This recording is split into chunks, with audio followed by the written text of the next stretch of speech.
Hello viewers, हम देख रहे हैं कक्षा 9वीं गणित वार्षिक परीक्षा के महत्वपूर्ण वैकल्पिक प्रश्न। ये वैकल्पिक प्रश्न आपके एग्जाम में आने की पूरी संभावना है, तो आपको ये तैयार कर लेना चाहिए। बहुत ही आसान है, तो शुरू करते हैं। सबसे पहला प्रश्न है, सही विकल्प चुनकर लिखिए। इसका पहला प्रश्न है, एक परिमेय तथा एक अपरिमेय संख्या का योग या अंतर सदैव एक संख्या होगी। ठीक है, तो परिमेय और अपरिमेय संख्या का योग करेंगे या अंतर मतलब उसका घटाव करेंगे तो हमें एक अपरिमेय संख्या ही प्राप्त होगी। तो इसका उत्तर होगा अपरिमेय संख्या। इसके बाद अगला प्रश्न है, 3 धन √3 और 3 ऋण √3 का मान है। तो इसका मान क्या होगा, तो इसको हम हल करके भी देख सकते हैं। तो इसके लिए इस 3 का गुणा पहले इन दोनों में करेंगे और फिर √3 का गुणा इन दोनों में करेंगे। जैसे 3 का गुणा हम करेंगे 3 ऋण √3 में, और इस √3 का गुणा फिर करेंगे तो ये धन का, इसलिए धन √3, इसका गुणा करेंगे 3 ऋण √3 में। ठीक है, तो इस प्रकार से हल होगा। तो इसका गुणा 3 का गुणा 3 में करा तो 3 तिया 9, फिर 3 का गुणा ऋण √3 में करा तो ऋण 3 √3 मिला हमें। अब फिर धन √3 का गुणा 3 में करा तो धन 3 √3 हुआ, और फिर √3 का गुणा √3 में करा तो धन ऋण ऋण, और √3 का गुणा √3 में करेंगे तो 3 आ जाएगा। ठीक है, तो इसको हल कर लेंगे। ये धन का 3 √3 है और ऋण का 3 √3 है, तो दोनों आपस में कट जाएंगे। अब बचा 9 ऋण 3। ठीक है, 9 ऋण 3, तो 9 में से 3 घटा देंगे, 6 आएगा। धन का आएगा क्योंकि बड़ी संख्या धन की है ये वाली, तो इसका उत्तर आएगा 6। तो हम यहाँ इसका उत्तर लिख देंगे डी वाला 6। ठीक है, इसके बाद अगला है, निम्नलिखित में से बहुपद नहीं है। तो इसमें से कौन सा बहुपद नहीं है, तो यहाँ पे जो y धन 2/y है यह बहुपद नहीं है। इसके बाद अगला प्रश्न है, बहुपद। ठीक है, बहुपद x की घात 2 धन 3x की घात 4 धन x ऋण 4x की घात 3 धन 7 की घात है। तो इसकी घात क्या है, तो इसकी घात होगी 4।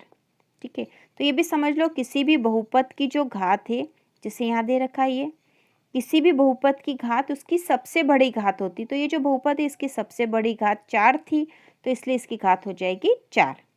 इसके बाद अगला है, √5 का दशमलव प्रसार है। √5 का दशमलव प्रसार है, तो यह होगा अशांत व अनावर्ती। √ वाली किसी भी संख्या का दशमलव प्रसार हो जाएगा अशांत व अनावर्ती। इसके बाद जो अगला प्रश्न है, समीकरण y बराबर 3x धन 5 का, तो इसका जो है अपरिमित रूप से अनेक हल होंगे। ठीक है, अपरिमित रूप से अनेक हल होंगे। अगला प्रश्न है, रिक्त स्थानों की पूर्ति कीजिए। तो इसमें है, सतत वर्ग अंतरालों के लिए प्रयुक्त दंड आलेख होता है। सतत वर्ग अंतरालों के लिए प्रयुक्त दंड आलेख होता है, तो यहाँ पे आएगा आयत चित्र। आयत चित्र जो होता है वह, ठीक है, आयत चित्र सतत वर्ग अंतरालों के लिए प्रयुक्त दंड आलेख जो है आयत चित्र होता है। इसके बाद दूसरा है, x बराबर a का आलेख अक्ष के समांतर एक सरल रेखा होगा। तो ये होगा y अक्ष के समांतर। ठीक है, y अक्ष के समांतर। इसके बाद है, वे रेखाएं जो एक ही रेखा के समांतर होती है परस्पर समांतर होती है। तो वे रेखाएं भी समांतर होती है। ठीक है, वे रेखाएं जो एक ही रेखा के समांतर होती है परस्पर समांतर होती है। इसके बाद जो अगला है चौथा, एक समद्विबाहु त्रिभुज की बराबर भुजाओं के सम्मुख कोण बराबर होते हैं। जो बराबर भुजाएं हैं उनके सम्मुख कोण भी बराबर होते हैं। इसके बाद वह चतुर्भुज जिसकी सभी भुजाएं समान हो और प्रत्येक कोण 90 डिग्री अंश के बराबर हो कहलाता है। वह चतुर्भुज जिसकी सभी भुजाएं समान हो और प्रत्येक कोण 90 डिग्री हो, तो वह क्या कहलाता है, वर्ग।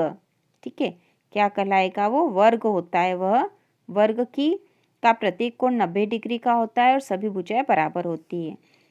इसके बाद अगला प्रश्न नंबर तीसरा है, निम्नलिखित के लिए सत्य असत्य लिखिए। तो इसका पहला है, y बराबर 0 x अक्ष का समीकरण है। y बराबर 0 x अक्ष का समीकरण है, तो यह कथन सत्य है। इसके बाद अगला है, यदि दो त्रिभुजों में संगत कोण बराबर हो तो त्रिभुज सर्वांग सम होते हैं। तो यह असत्य कथन है। ठीक है, यदि दो त्रिभुजों में संगत कोण बराबर हो तो त्रिभुज सर्वांग सम होते हैं, तो यह असत्य है। तीसरा है, किसी त्रिभुज में अधिकतम दो कोण अधिक कोण हो सकते हैं। तो यह कथन भी असत्य है, दो कोण अधिक कोण नहीं हो सकते हैं। अगला है, केंद्र को वृत्त पर किसी बिंदु से मिलाने वाला रेखाखंड वृत्त की परिधि होती है। तो यह कथन भी असत्य है। ठीक है, असत्य है। इसके बाद है, बारंबारता बहुभुज समान प्रकृति के दो अलग अलग आंकड़ों की तुलना में अधिक उपयोगी है। तो यह कथन सत्य है। ठीक है, यहाँ पर हम लिखेंगे ये वाला जो कथन है ये सत्य है। और ऋजुकोण की माप 180 डिग्री होती है। तो यह कथन भी सत्य है। तो ऋजुकोण को ही सरल कोण कहते हैं और इसकी माप 180 डिग्री होती है। तो इस प्रकार से हम सत्य असत्य करेंगे। तो एक बार फिर से देख लो, y बराबर जो 0 है एक्स अक्ष का समीकरण है, तो सत्य है। यदि दो त्रिभुजों में संगत कोण बराबर हो तो त्रिभुज सर्वांग सम होते हैं। तो असत्य है ये। किसी त्रिभुज में अधिकतम दो कोण अधिक कोण हो सकते हैं। तो यह भी गलत है, असत्य है। केंद्र को वृत्त पर किसी बिंदु से मिलाने वाला रेखाखंड वृत्त की परिधि होती है। तो यह भी असत्य है, क्योंकि वह उसकी त्रिज्या हो जाती है। और बारंबारता बहुभुज समान प्रकृति के दो अलग अलग आंकड़ों की तुलना में अधिक उपयोगी है। तो यह कथन सत्य है। और ऋजुकोण की माप 180 डिग्री होती है। तो यह कथन भी सत्य है। इसके बाद अगला प्रश्न है, सही जोड़ी मिलाइए। इसमें स्तंभ अ और स्तंभ ब, तो इसकी सही जोड़ी मिलाएंगे। सबसे पहले स्तंभ जो ए है इसमें क्या क्या दे रखा है हम पढ़ लेते हैं। तो इसमें है आयत है एक, वाय अक्ष पर स्थित बिंदु है, ऊपरी सीमा धन निम्न सीमा बटा 2, ठोस आकृति का उदाहरण, ए भुजा वाले समबाहु त्रिभुज का क्षेत्रफल और समीकरण 4x धन 3y बराबर 12 का एक हल है।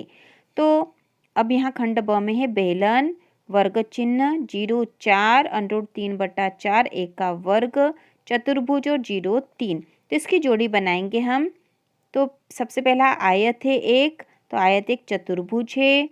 वाय अक्ष पर स्थित बिंदु है, तो वाय अक्ष पर स्थित बिंदु है 0 3। तीसरा जो है ऊपरी सीमा धन निम्न सीमा बटा 2, तो यह होता है वर्ग चिन्ह। ठोस आकृति का उदाहरण, तो ठोस आकृति का उदाहरण है बेलन। ए भुजा वाले समबाहु त्रिभुज का क्षेत्रफल, तो ए भुजा वाले समबाहु त्रिभुज का क्षेत्रफल होगा √3/4 a का वर्ग। और समीकरण 4x धन 3y बराबर 2 का एक हल है। तो इसका जो हल है वह होगा 0 4। तो इस प्रकार से जोड़ी बनेगी। इसके बाद अगला प्रश्न है, एक वाक्य या शब्द में उत्तर लिखिए। तो इसमें पहला है, रेखिक बहुपद की घात लिखिए। तो रेखिक बहुपद की घात हम लिख देंगे 1, क्योंकि रेखिक बहुपद की घात 1 होती है। इसके बाद है x बराबर 3y को ax धन by धन c बराबर 0 के रूप में लिखे। तो हमें इस रूप में इसको लिखना है। ठीक है, तो x बराबर 3y है और 3y को बराबर के इधर ले आएंगे हम, तो ऋण का हो जाएगा। तो ये हो जाएगा x ऋण 3y धन c के स्थान पर यहाँ कुछ नहीं तो हमने 0 लिख दिया बराबर 0। ठीक है, तो इस प्रकार से हो जाएगा। इसके बाद अगला है, बिंदु 4 ऋण 3 किस चतुर्थांश में स्थित होगा। तो 4 ऋण 3 किस चतुर्थांश में स्थित होगा।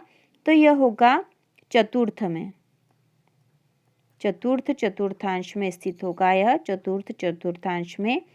इसके बाद है, बिंदु ऋण 5 2 की x अक्ष से दूरी क्या होगी। ठीक है, x अक्ष से दूरी होगी इसकी 2, उत्तर आएगा यहाँ पर 2। अगला है, पूर्ण कोण का मान क्या होता है। तो पूर्ण कोण का मान होता है 360 डिग्री। पूर्ण कोण का मान होता है 360 डिग्री। ठीक है, पूर्ण कोण का जो मान होता है 360 डिग्री आएगा इसका उत्तर। 3 असमरेख बिंदु से होकर अधिकतम कितने वृत्त खींचे जा सकते हैं। तो इसका उत्तर आएगा 1 वृत्त। ठीक है, 1 वृत्त इसका उत्तर आएगा। तो इस प्रकार से हमने कक्षा 9वीं गणित विषय के महत्वपूर्ण वैकल्पिक प्रश्न देख लिए हैं। इसके बाद जो 2-2 नंबर के प्रश्नों की भी तैयारी करेंगे। तो इसी प्रकार के और वीडियो देखने के लिए चैनल को सब्सक्राइब कीजिए।